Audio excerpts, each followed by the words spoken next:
Ese día revela si Brian Paul, anak de presidential frontrunner Grace Po, Concentra en edukasyon para del mga jóvenes. El administración de Grace Po si por ejemplo sale elegido presidente después el Mayo 9 elección. Asigun con Brian Po, el senador habla en el 3 programa implementa para del mga jóvenes. Uno ay amol saber, segundo el trabajo y protección del mga jóvenes. Asigun con Brian Po, introduce otra vez con el programa de educación el Study Now Pay Later, donde una con este hace posible el antesenador Ninoy Aquino. Aumenta según el administrasyon de Grace Po mga scholarship program na mga pribado eskwela para na edukasyon del mga pobre sambuanguenyos.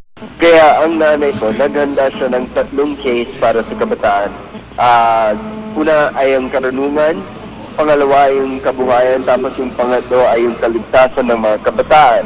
Sa karunungan po o edukasyon, ang gustong gawin ng nanay ko ay siyempre dagdagan po ang mga scholarship programs na pwede para sa mga kabataan. Kasi sa ngayon, meron isang batas, ang Unipass Law, kung saan nakalagay na karapatan ng mga kabataan ay makatapos sa kolehiyo at universidad. Kaya sa ilalim ng batas na ito, sa tulong ng nanay ko, magkakaroon po ng mas maraming scholarships at dagdag pondo para sa mga estudyante na gusto makatapos sa kolehiyo at universidad. Pangalawa naman po ay yung Study Now Pay Later program. Kasi aminin naman natin na hindi naman agad-agad lahat magkakaroon po ng scholarship. Kaya para sa mga iba na kailangan pa rin ng tulong at hindi kasama sa scholarship program, yung Study Now Pay Later program ay ang solusyon. Na pelea kontra kriminalidad y kontra droga prohibido, si Grace Po man appoint un anti-crime czar na persona de retired Colonel Kerubin, asugun pa ko ng iho de Grace Po. Agad-agad. Tapos ang huli, ang kaligtasan para sa kabataan ay siyempre, aminin naman natin na kahit pa paano meron tayong isa o dalawa na kilala na naapektuhan po ng droga sa ating bansa. Isang malaking issue na po ito at kailangan natin sagutin tong issue na ito. At kung sakali magiging pangulo si Grace po, gagawin niyang national security threat po ang droga sa ating bansa. Ibig sabihin po yan, lahat ng ahensya ng gobyerno, PNP, AFP, PDEA, lahat ay nakatutok sa problema ng droga.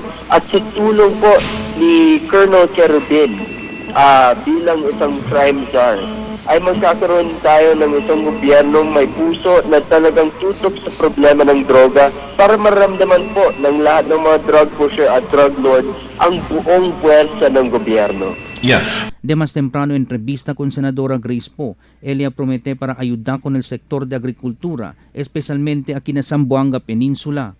Ya contesta también si Brian Po con el issue na hindi ele isunana un natural-born Filipino citizens. Of course, my mom condemns the acts that took place in Kinabawan. Kasi sa totoo lang po, ang mga magsasaka, sila ang pinakadehado sa lahat ng mga sektor natin. At syempre, kailangan natin silang tulungan. Pero sa nangyari, nasaan ba ang malasakit ng gobyerno para sa mga magsasaka na kailangan ng tulong galing sa gobyerno? May mga iba't ibang paraan para magkaroon po ng maayos po na dialogue.